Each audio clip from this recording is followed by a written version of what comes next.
Се сещам един въпрос относно личното пространство. Ще се върне ли писането на хартия? Основно. Там AI няма какво да направи. Седи, ако си го скриеш в шкафа, няма да дойде. Що? Не знам. Има криптиране на дигитални документи. Въпросът е дали мога да разбира. Да, ще ме толкова развити. Зависи. Смисъл, там темата с криптирането по-страшно е, ако отворим темата с квантовите компютъри. За момента не всеки AI според мен мога да разбива, нали сега, ако криптирането ти е слабо, ама ако не е и е криптирано добре, би трябвало да няма проблем. Не. Прекалено крайно е това с връщането на хартия. Нали? По-скоро може да работим пълно. Да. Тоест, може в криптирането да се отворят нови професии. Да, със сигурност. Да, по отношение на... той по принцип бизнеса със сигурността в IT сектора е доста добър. И тези, които познавам се да занимават с това нещо, не се оплакват като цяло да нямат работа. Но е нещо, което не е стандартното програмиране, така да се каже, защото тук трябва доста да разбираш първо, че и математика и така нататък, но да, нови професии може да дадат от всяка. По темата с професиите, не знам, аз си мислих, че може би бъдещето е всички стаем, нали знаете, че космонавтите всъщност имат две професии. Това знаете ли? Примерно, защото за да може, нали, ти не мога да пратиш 20 човека в станцията и трябва да има, всеки да има по две неща, които да мога да прави. Нали, примерно, един е пилот и е завършил примерно биология, защото да мога да прави експерименти. Някакви такива работи. По-скоро, то е другото, нали, освен професиите, според мен хората трябва да почват малко да се адаптират към нещата. Нали, че всъщност днеска той сега го има. Примерно ти влизаш да учиш икономика, завършваш, работиш и всъщност почваш да работиш професията ти да стане нещо друго. Да, което не е проблем в това, че си избрал, че си учил икономика, просто към момента това ти е било. Адаптацията е най-хубавото умение да притежава човек. Мислите ли, че държавните регулации биха били достатъчно да се овладее развитието? Чакай да се овладее развитието. Не. Значи, по принцип регулациите не би трябвало да овладяват развитието а по-скоро как да се развива, нали? Което е различно. Да го насочи. Не, смисъл, примерно да има по темата с етиката и морала някакви минимум изисквания. Да не ни убива, примерно. Да речем. Да, такъв смисъл. Регулациите, според мен, не знам, тъй като в Европа малко повече, нали, има много хейтери, които казват, тук много регулират, ние затова не сме толкова иновациен какво да го речем тук с континент, нали, в смисъл местност, защото ние в Европа повече регулираме, ама в благодарение на някакви регулации всъщност имаме някакви по-нормални неща, нали. Капачки. Смисъл, виж сега някакъв вариант е, нали, въпреки че до някаква степен малко намалят Европа в момента това с екото, защото други работи трябва да се развият, ама в Европа имаш, може би в България е малко под въпрос здравеопазването, нали, ама генерално имаш, може да си го позволиш, докато примерно в Щатите искам да кажа, че за не знам, с щупване е сериозно плащаш. За една линейка $600. Значи, да.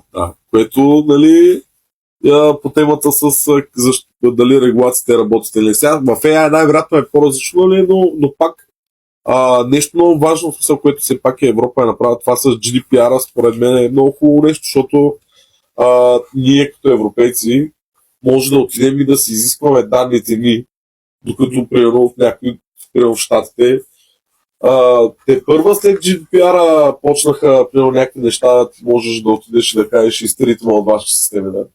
Така че смятам, поне в Европа, че се опитват да разсъждават по някакъв позитивен начин за гражданите, нали, правейки тия регулации. Аз като цяло съм за. Не смятам, нали, на повечето, защото имам и колеги, които са малко така, не знам. Комунисти? Не. Крайни е правилното. Крайни е. Тук спираме прогреса и повече не мога да се развиваме, защото заради тия регулации. Да. Относно развитието, когато, мисля, че 2022, не, и трета, се появи видеото с Уил Смит, Да. който е спагети. Да. Да, беше скандално. Много си лечи. Много грозно, да. Да. Очаквахте ли да се развие толкова бързо? Не. С съпоставка с сегашни видео? Да, съгласен съм. Не, аз точно това е учуден съм. Принципно, с един приятел си говорихме, този, който го викахме тук като гост, CEO-то, Киро, за AI, защото с него си говорим повече за AI. Не, даже и в момента аз съм учуден на... Значи, якото в момента, ако си софтуерен инженер и работи с AI, че ти ако се опитваш постоянно да го използваш и си на гребена на вълната, буквално утре някой нещо може да пусне ново и ти, примерно, да си 30% по-ефективен. Нали?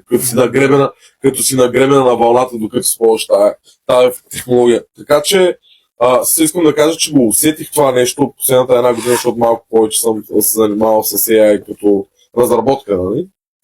И наистина не очаквах. Бях учуден. Да.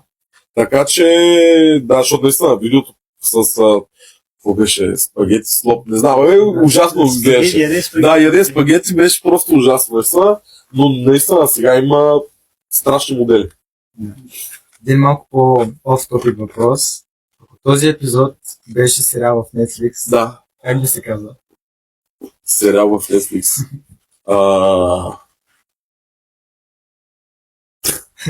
Да.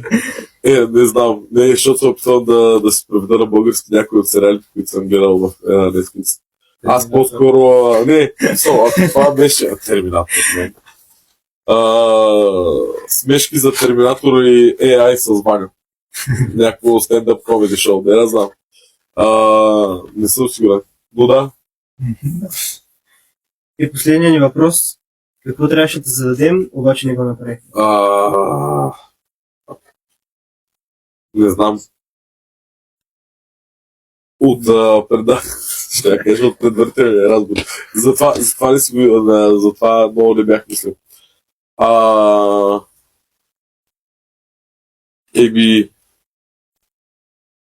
Пак ги обсъдих. Ще да разбираме, доста добре сме се справили. Това е, защото аз много се обяснявам. Не съм изговорил всичко по темата. Не съм изговорил. Има още, между другото. Технически работи много не сме си говорили. Говорили сме, не е в такова. Не знам. Да. Защото разказах и за породичета. Това между другото се чуих. Нещо свързано с училище. Нещо свързано с училище. Не знам. Казах и масала си за беден филантроп, защото нямам пари, нали, зато съм беден филантроп, като се занимава като учител. Така че, да, не знам. Въпросът е, кой ще е следващия ви гост? Не сте ми питали. Да ви предложа не сте ми питали да ви предложа следващ гост. Като Георги Недов. Георги Недов, трябва да го видим. Може. Добре. И ние ще зададем същия въпрос. Кой ще е следващия ни гост? Кой ще е следващия ни гост? Да, може този... Значи, въпреки че, нали, като разглеждах нещата, смятам, че примерно този въпрос на Кирил Генов, той е изключително по-добри локуми от мен развива по темата СЕ. И той е по-така, още по-оптимистичен за бъдещето. Така че да, той също би бил интересен гост. Но да, благодаря ви. И сега ще покажа на всички, нали, по темата с бананите, защото аз лично толкова говорене, защото не си взехме вода. Това, което правим, И в нашия курс всъщност е по-скоро да дадем енергия на нашите курсисти, не курсисти, не знам, курсисти пак и в университет. Да им даваме просто по един банан малко, за да живнат след 7 часа. 7 часа, да, след 7 часа училище. Да, момчета, да, благодаря ви. Надявам се да не изглеждам толкова зле. Почти на учителите особено. Не. Почти камерата и хората, които гледат. Така че няма проблем. И да, надявам се да съм отговарял достатъчно интересно. Да. И ако на вас подкаста ви е харесал, следете подкаста ни. В TikTok, Facebook. Катни го. Почти от начало. Така. Да.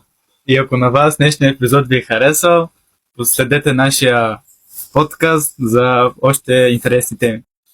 Чао! Стига, край.